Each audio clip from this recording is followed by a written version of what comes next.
Астана аренаға келе жатырмыз. Бүгін Қазақстан Словениямен шеберлік байқасады. УЕФА талаптарына сай, өкінішке орай менгі бүгінгі влогты қақпаның артынан жүріп, алаңның шетінде жүріп түсіре алмаймын. Шамам келгенше көрермендердің арасында отырып, сол жерден пікір алып, көрермендерден ойыммен бөлісіп отырамын. Бұйыртса, жақсы бір шағын влог шығады деген сенімдемін.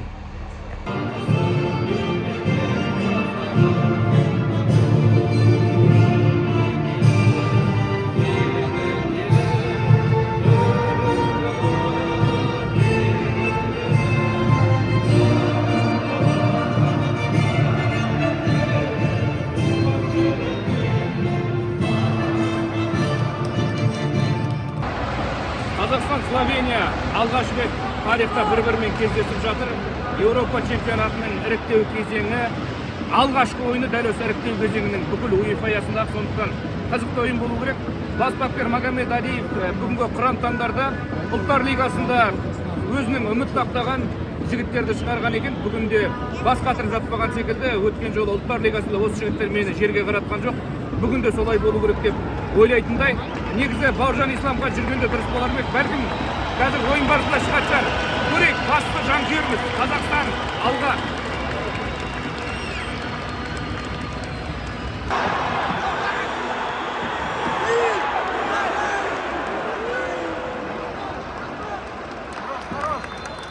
Тамаша мүмкіндік қазір Самародовта болды. Ақтөбенің вингері сол қапталдан ойқастап барып кірген, бірақ соққы дұрыс шықпады.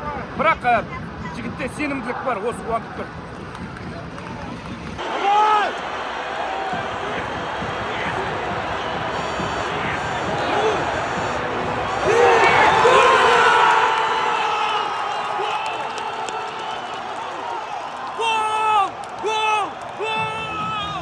Қазақстан құрамасы дәл қазір есеп ашты. Есеп 1-0.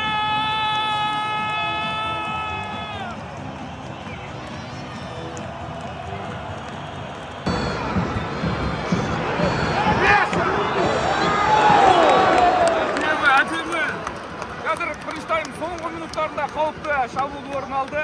Біздің жігіттер дәл сол қапталда бүгін Словенияның түсіні көретін шығар. Қазақстан құрамасының сол қапталмен жасайтын шабуылы. Керемет. Міне бірінші таймда қазір бітті. Енді үзілістен кейін біздің жігіттер бастаған ісі соңына дейін жеткізіп, 3 ұпайды қоржынға салады деп сенеміз.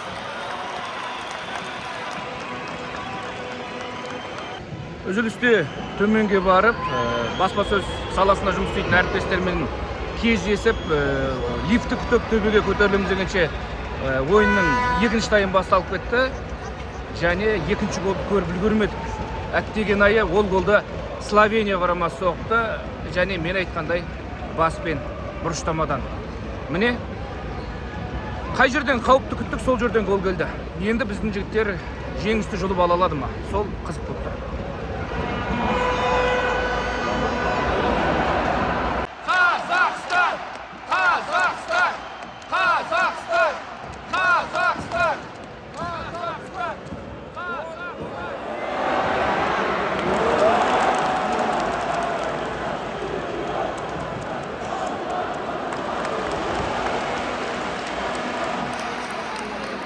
Біздің қақпа жаққа доп келсе кәдімгідей жүрегіміз дүрсілдеп аузымызға келетін болды. Қорқамыз. Кез келген сәтте бір гол жіберсек болды. Онда тең нәтиженің өзі бізге арман болып қалады әбден. Сондықтан гол жібермеу керек бірінші болып.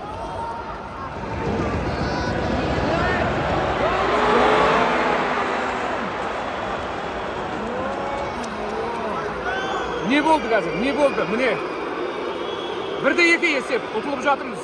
Көз алдымызда 78 минутта Словения шабуылшылары гол соғып кетті. Біздің қорғаушылар қалай қарсыластың бойынан асырып тастаған добын иелік ете алмай қалды, сол қызық болып тұр. Барлығын қадағалап тұрғандай болған, бірақ міне өкінішке орай ұтылып жатырмыз.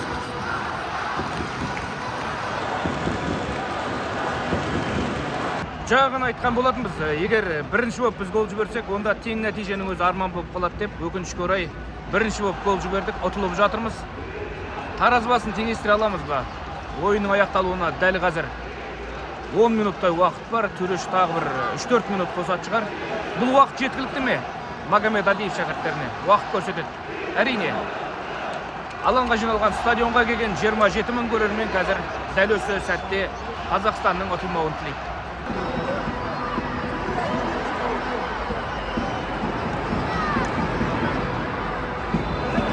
Неге ойын тәртібін бұзасың? Неге бұзасың? Айтшы, омайы.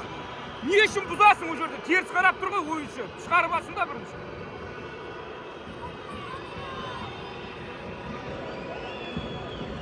Күйіп отырмын. Сіздер де дәл осылай күйіп отырған боларсыздар. Ойынның соңғы секундтары сырғып өтіп жатыр. Ал біздің ойыншылар таразыласын теңестіру керек, бірақ Словения құрамасының ойыншылары сәт сайын құлап қазір уақыт созуда.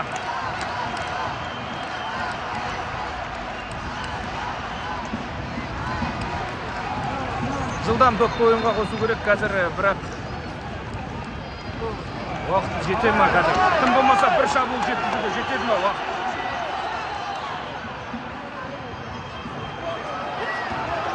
Әдем, жоқ. Соңына дейін, жігіттер, соңына дейін.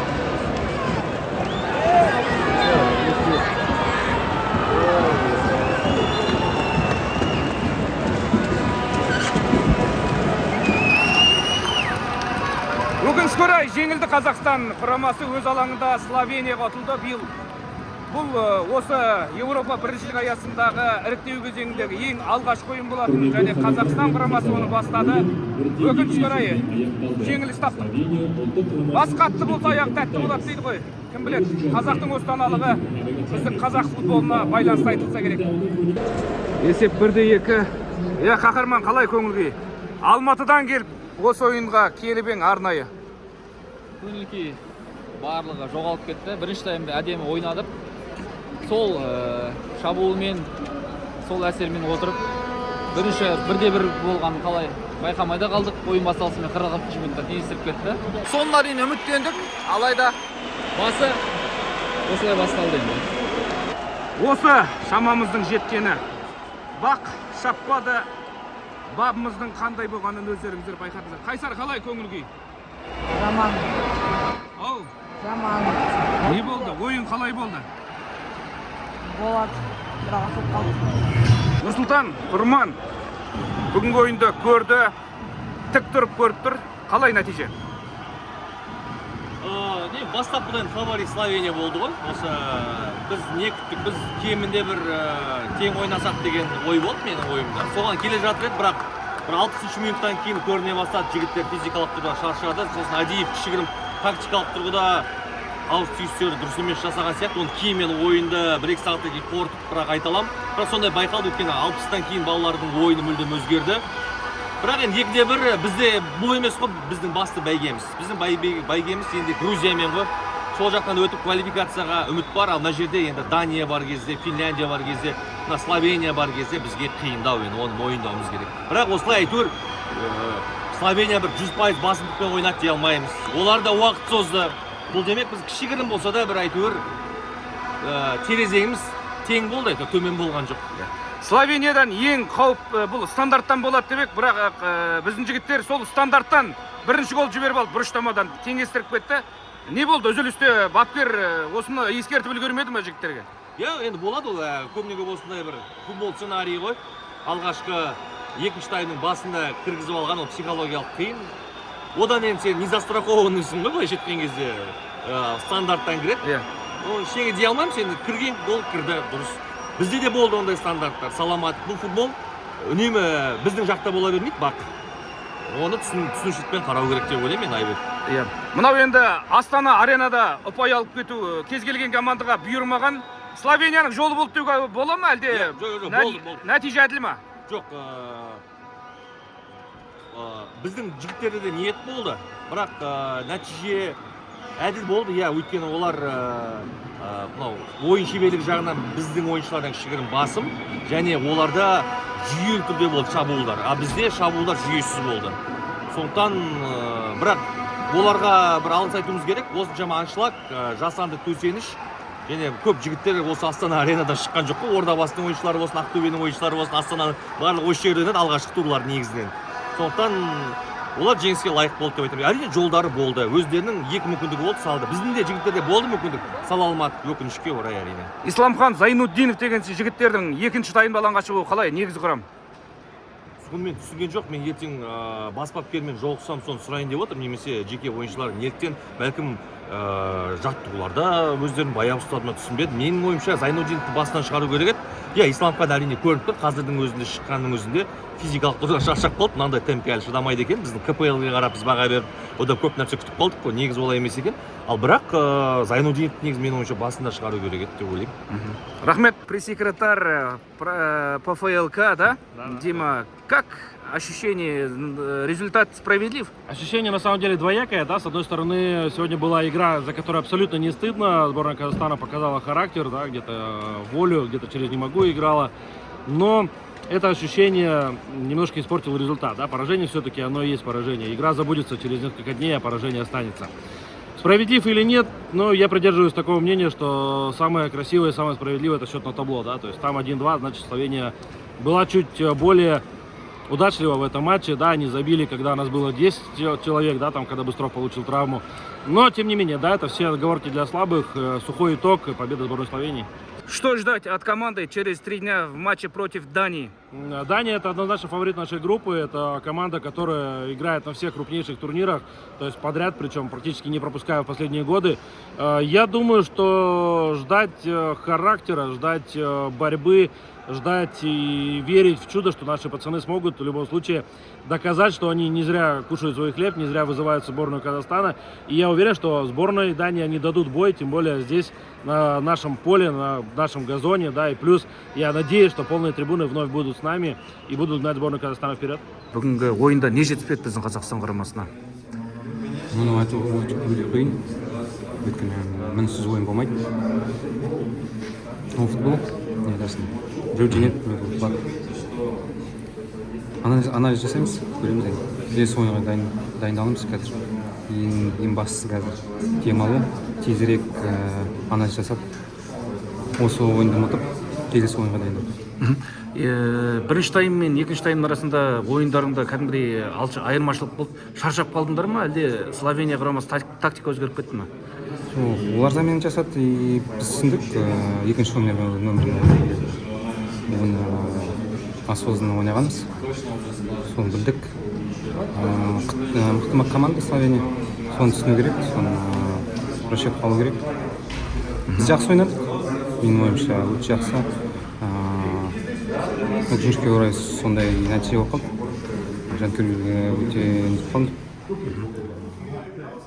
Қолдау қалай болды? Алаңда жанкүйер өз алаңымыз ойнап жатқан сезілді ме? 27 мың жанкүйер келді. Система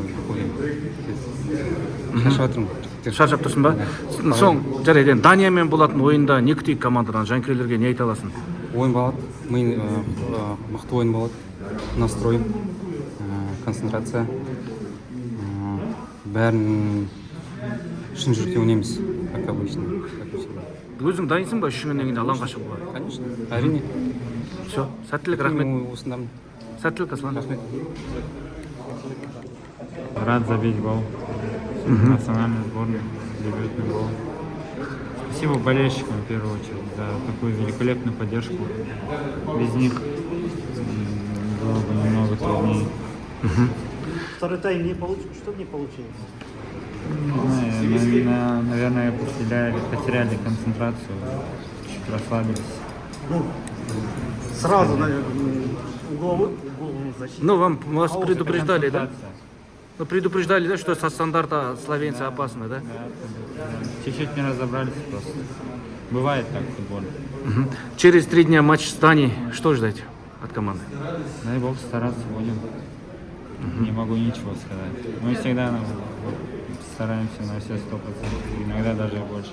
Твой гол передает тебе уверенность какой-то? Всегда. Як ты сыграл против своего экс-одноклубника Зайнуддинова, и ты был удивлен, когда ты его видел в нападении? Да, я знал, что он долго сейчас не играл, и был рад него видеть назад на поле. И, да, у меня очень очень хорошая memories в это время, что играли вместе в ЦСКА. Такой еще вопрос, Яков, ты сейчас выступаешь в чемпионате Италии. У нас в Казахстане Бахтиер Зайнутдинов это большая звезда, и многие как раз таки ждут, что он переедет в Италию играть там за Аталанту или еще за какую-то команду. Как ты думаешь, Бахтиер может заиграть в чемпионате Италии? Я думаю, что Бахтиер очень хороший игрок. Я думаю, что может играть, и я жду него в Италии. Спасибо. Микс зонада тұрмыз, осы жермен барлық ойыншылар өтеді. Оның ішінде Қазақстан құрамасының ойыншылары, бірақ өкінішке орай көбісі сұхбат бермей кетіп жатқанын көріп отырсыздар. Ал сұхбат беріп өзінің жеңілсе де жанкүйерлерді ұмытпай ойымен бөлісіп жатқан ойыншыларға көп рахмет дейміз. Жеңісті күндеріміз алда деп сенеміз. Алғашқы ойын іріктеу кезеңіндегі не жетті командаға, не жетіспеді? Бірінші тайм мен екінші таймда не айырмашылық болды? Енді қазіргі енді ойында енді жеңіліс тапқанымызға өте өкінішті енді. Не айтарымды да білмеймін. Енді көп жанкүйерлерге рахмет. Қанша жанкүйерлердің көзімізше енді ұтқымыз келді. Енді бір нәрсе жетіспеді. Енді оны бапкерлер құрамы ертең анализ жасап, ертеңнен бастап келесі ойынға дайындаламыз. Үзілісте ештеңе айтпап еді, Адиев бапкер нені ескертіп еді? Айтылды. Счет әлі 0-0 деп шықтық. 0-0. Балдарға концентрациямен шығыңдар деді. Анау жаңа 20 нөмір заменден шығып не істегеннен кейін не разобрались балдар барлығына. Стандартта ол лишний игрок болып шықты. Сол ойыншы салып кетті. Я бұл олардың домашний заготовкасы болды ма, әлде біздің қорғаушылар қателесті ме бұл? Ешкім қателескен жоқ, әркім өзінің ойыны болды. Просто ол игрок келмейтін игрок негізі келіп сол жерден баспен өтті. Ешкім күтпеді? Ешкім күтпеді. Негізі ескертті ғой, стандарттан қарсылас мықты екен, Стандарттан ескертті әрине, оның барлығы ойынның алдында ойындарына барлығына анализ, стандарт, шабуылдағы, қорғаныстағы барлық стандарттарды көреміз.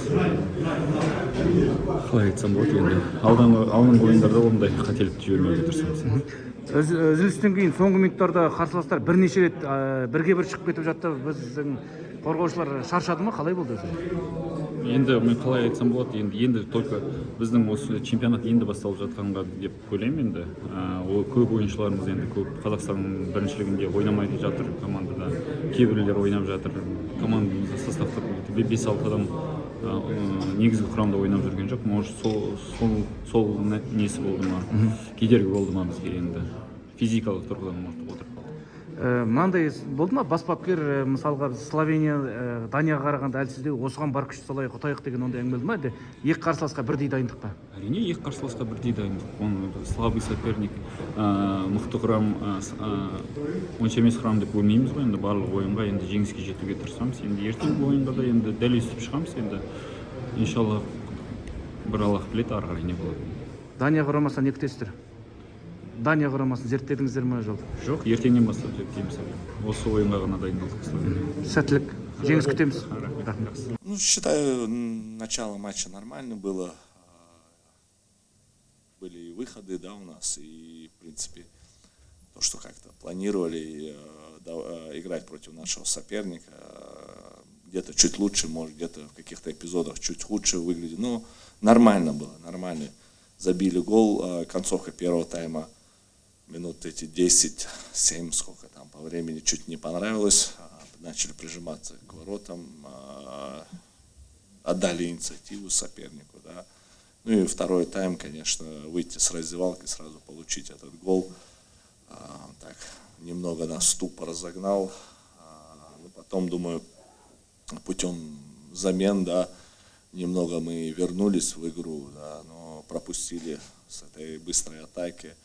Находясь в меньшинстве, конечно, нам там игрока не хватило, замена, надо было, наверное, как-то быстрее ее сделать, плюс там игра затянулась, возможно, я не знаю, надо было мне крикнуть, выбить этот мяч, чтобы эта замена произошла, поэтому считаю, там чуть-чуть нам игрока не хватило. Ну, обстоятельства сложились, скажем, против нас, да, были свои какие-то моменты, не забили, поэтому такой комментарий. Міне, Астана аренадан қайтып барамыз. Көңіл күй болмай тұрғанда байқап тұрған боларсыздар. Жігіттерден жеңіс күткенбіз. Бірақ ешкім ұшпайды, оңайлықпен ұстата салмайтыны да анық еді. тең нәтижеге жігіттер лайық болды ма? Оны да жанкүйерлер өздеріңіз бағамдай жатарсыздар. Словения құрамасы керек нәтижеге қол жеткізді. Ойында біздің жігіттер лайықты өнер көрсетті дерміз, бірақ ойынның барысы ұмытылады, нәтижесі сақталады. Сондықтан барлық бүгінгі жеңіліс тапқан жігіттерге сәттілік тілейміз. Алда Даниямен болатын матч бар. Сол ойында жігіттерге жеңіс бұйырады деген үміттеміз. Немесе тең нәтиже бұйырып жатса да соған қанағат. Ендеше жеңісті күндерде жүздескенше.